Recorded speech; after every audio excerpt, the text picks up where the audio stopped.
Welcome back to Proper Madness. I'm happy to have you back if you're a returning listener. If you're a new listener, my name is Sabby, and I have a very unique perspective on mental health. I believe wholeheartedly that we can turn anything that we have been through and alchemize it into bettering ourselves mentally, emotionally, and spiritually. It helps you feel less alone, to know and understand that the way out is always through the eye of the storm. Grab a cup of tea. If you're not a tea drinker, grab your coffee, and let's sit down and tune into ourselves so that we can learn to connect to other people. We never know the weight of our words and how they might help someone. Did you miss me? Now you can actually see the tea that I'm drinking. Okay, you can see what's happening. Like when I pick up my teacup, look, we have a cinematic situation. That was a great cup of tea, and I found some little biscuits that are made out of walnuts, which is kind of cool. So I don't care who you are, or what you do for a living, or what you would aspire to do for a living, or what your dreams are. I wholeheartedly believe that all of us are artists. And you're probably listening to this wondering what the hell I mean, right? We live in a world where, unfortunately, people are trying to teach us this whole practice of identity work with the emphasis of trying to forget who we always were to become someone new to have a different life. If you haven't seen the TV show The OA, the word the OA, I recommend you to watch that. When we forget who we are, when we forget the divinity that we were born into in this world, when we came into this world, when we forget our dreams, when we forget what we want, when we forget all of that, we're actually living a completely different life that is separate from who we always were. We have people teaching us that we need to forget who we are to live a new life. We have people teaching and preaching and calling themselves gurus on the internet, online, praising themselves to be something that they're not. Because in labeling themselves, that suddenly gives them an authority. Being awake and awakened is being tossed around like a little volleyball in a volleyball court. Okay? It's almost like a very casual occurrence that now everyone suddenly is, quote, awake just because they decide to take a little bit of something here and there to open up themselves. Now, not everyone who does a journey like that is actually coming home to themselves. What it's doing instead is it's almost creating this self-delusion of a piece or a part of themselves that they feel like needs to, quote, die in order for the real them to become alive. Imagine for a second that all these gurus teaching you that the old you needs to die for a new you to emerge. They would love for you to forget who you are, right? They would love for you to forget what makes you who you are, because then it's easier for you to follow everything that they tell you to do. An artist is someone who has their own unique ideas, their own unique vision, their own unique feelings and thoughts and expressions that allow them to create beautiful things, sometimes ugly things, sometimes crazy things that shake people awake, that scare them, but sometimes in a great way, or that inspires them and wakes something up in them that makes them feel alive. You know, that expansive feeling that you feel in your chest when you hear a song from an artist that makes you feel alive, or you read a book that makes you go, whoa, I didn't know someone could think and believe up a whole world like this, or use their imagination.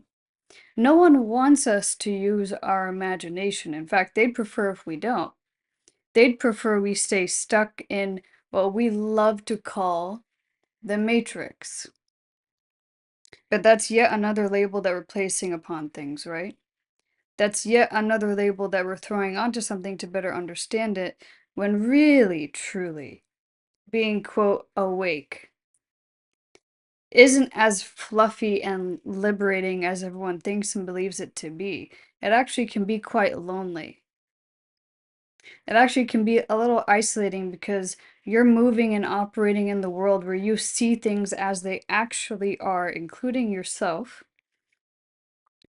And so that journey to ebb and flow between what people like to label things now as your lower self and your highest self is almost like this back and forth dance of loving yourself and hating yourself, accepting your shadow self, and then pushing it away, then learning how to, quote, integrate that part of yourself and figuring out how you can become your highest self.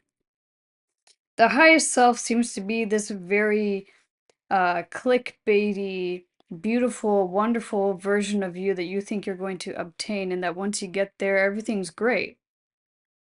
No, once you get there, you gotta stay there. And that's actually exceedingly more difficult in a world and a society where everyone teaches us to not have faith in ourselves, not believe in ourselves, not see the world as it is, not push through those boundaries. It's so funny. Timothy Chalamet said something in an interview a long time ago, right? I've mentioned this before. If you're new, welcome. I love to repeat myself. He said, once you learn that life is coming from you, not at you, that's kind of when everything changes, right? And that's true. The deepest form of self love is not discipline, it's devotion to self.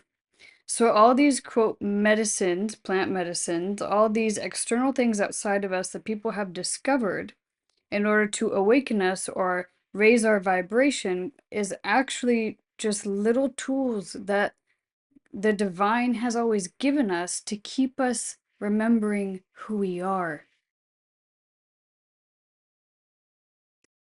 That's why we need artists in the world. That's why we need creatives in the world. Creatives and artists have like a deep sense of rebellion and fuck it, where they're just so themselves. And I don't think authentic is the correct word, but they just know who they are.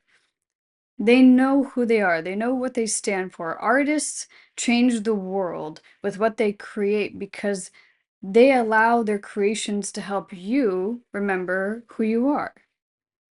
They allow what they say, what they do, what they sing, when done from a place of soul calling, when done from a place of love of the craft, when done from a place of not needing anything outside of us, that's actually when it inspires the most people because people love to do it in a way that wakes people up, that makes a difference in the world, that causes a rebellion, that makes people wake up and question things. Why do you think I always keep referring to like the 70s and the 80s and the 90s? Because those were the times when people were pushing boundaries. Those were the times when people weren't relying on AI to create things for themselves because they didn't have the courage or the confidence to really show up as they are. Do I use the AI? Yeah, I do. As an artist, I use it. Do I use it to actually create my art? No. I use it for my business because that's the smartest thing I can do. I'm not using it to create things that I think are going to change people's lives because I think it's, again, just another tool that we've been giving that we're abusing. Your lower self, the part of yourself, your shadow self that you hate, that you feel like is the part of you that you want to stuff away, that you want to ignore, that you want to change, that you want to, quote, kill off, is actually your deepest ally. Is actually the part of you that got you to where you are now, is actually the part of you that you need to become friends with because then you actually step into who you really are. And you don't become power obsessed, you don't become money obsessed, you don't become beauty obsessed, you don't become love obsessed, but you understand that those things come as a default to you remembering who the hell you are and stepping into your purpose. There's another quote that's being thrown around every left, which right, up and down way. And that's the ultimate form of spirituality is understanding that you do need material needs. I can see where they're going with that, right? What I understand that to be is It's you realizing like none of this shit matters.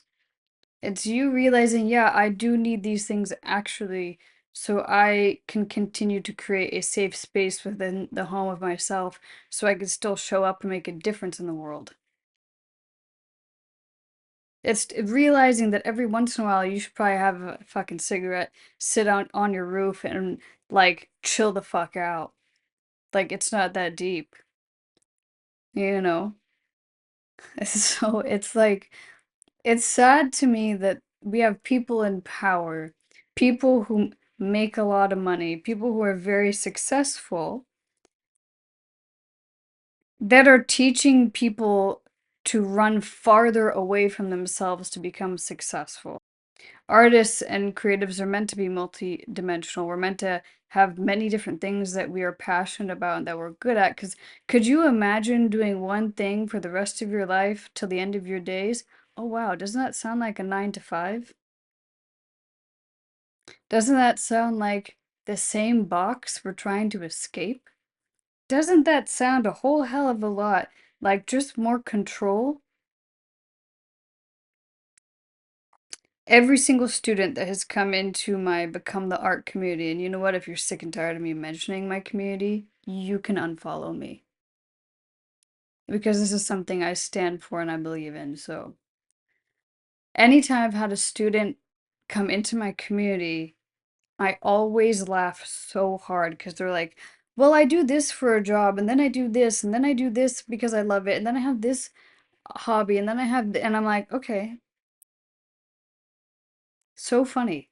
Why do you feel like you have to pick one? I'm very confused here. Why do you feel like you're so split in many different directions? So what I help them to remember is what their actual dream is.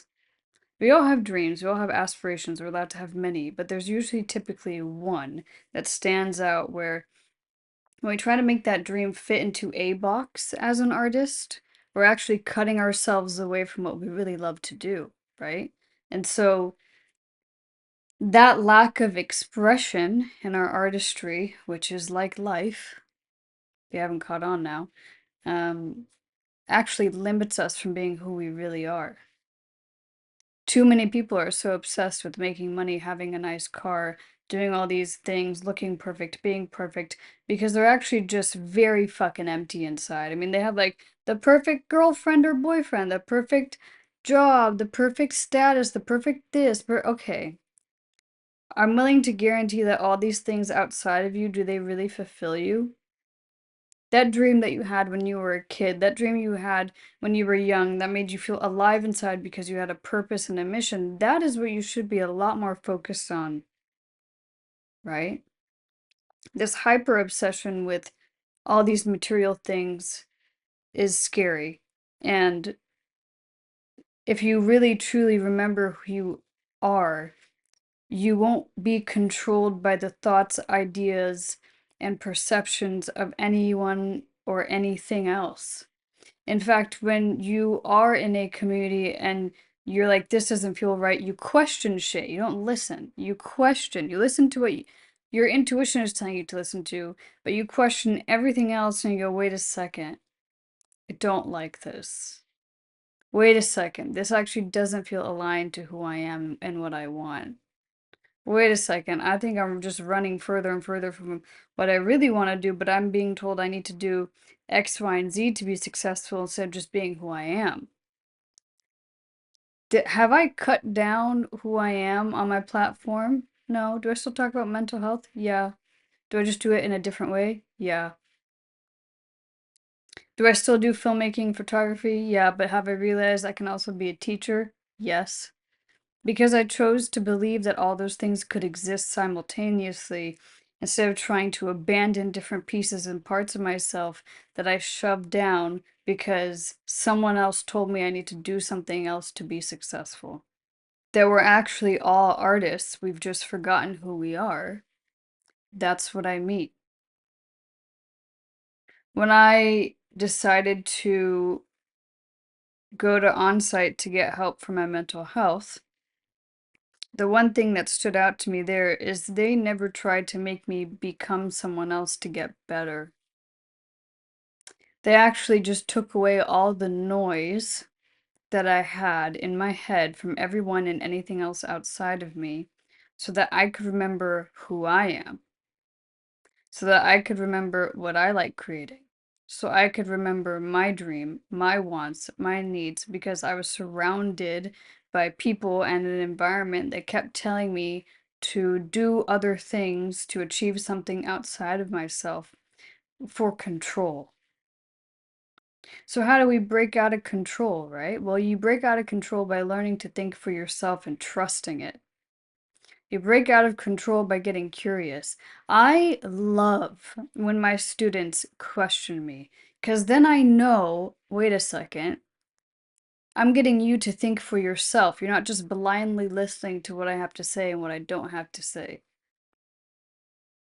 The second a student questions me, I get excited.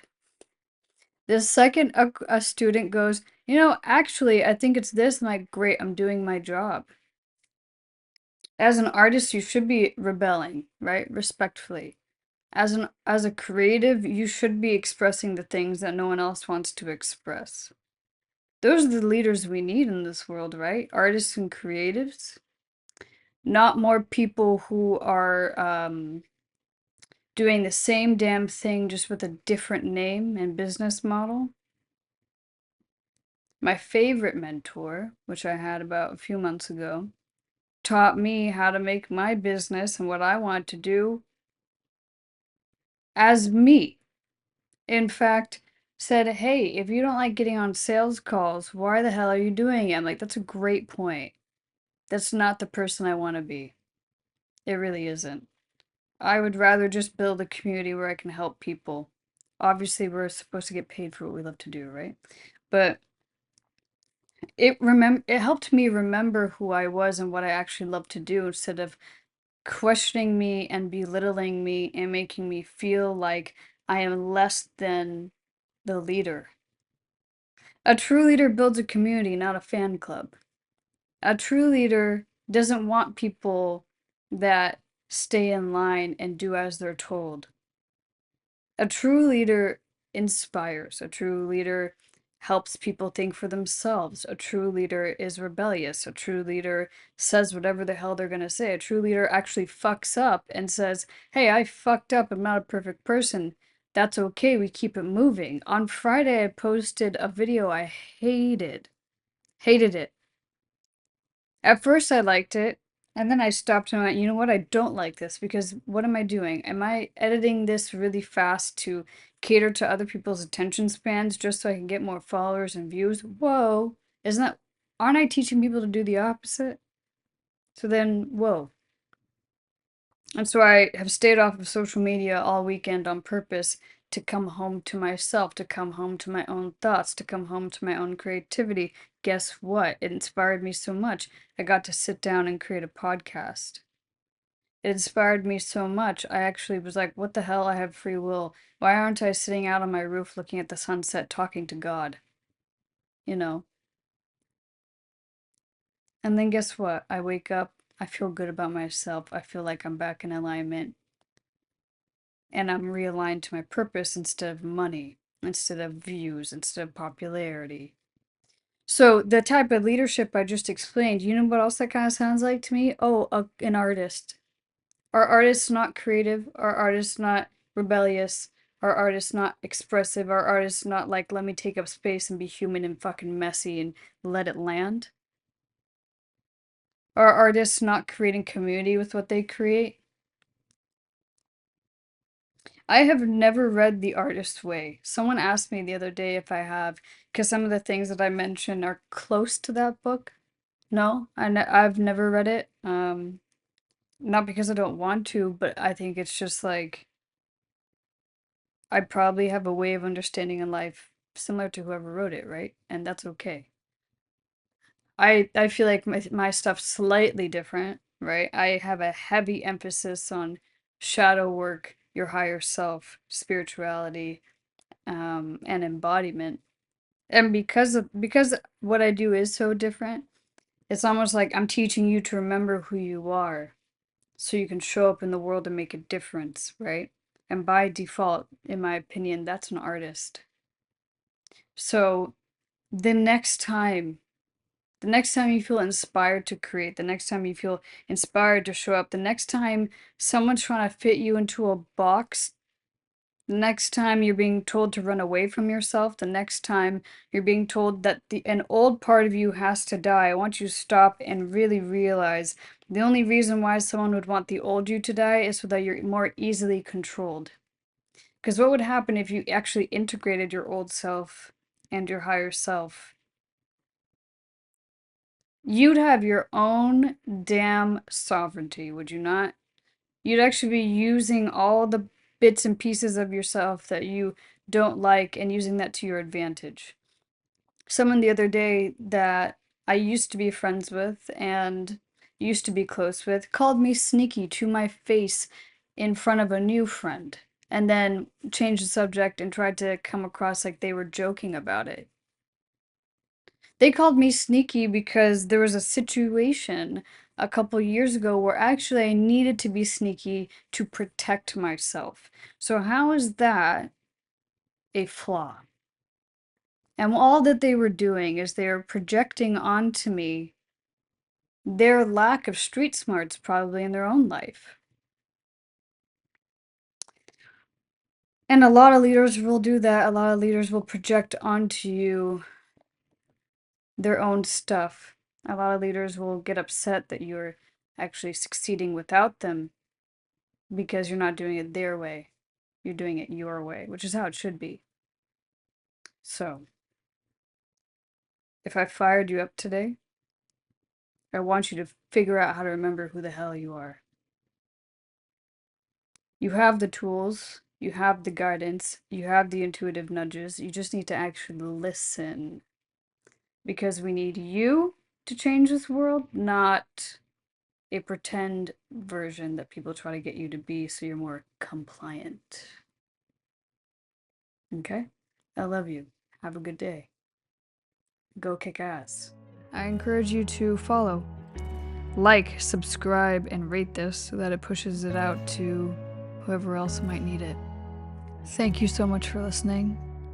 I hope you enjoyed this episode. And if you ever want to chat more about anything that this podcast is about, you know where to find me. I'm on Instagram, Twitter, and good old TikTok. And be sure to stay tuned for my Tea Time with Sabby episodes.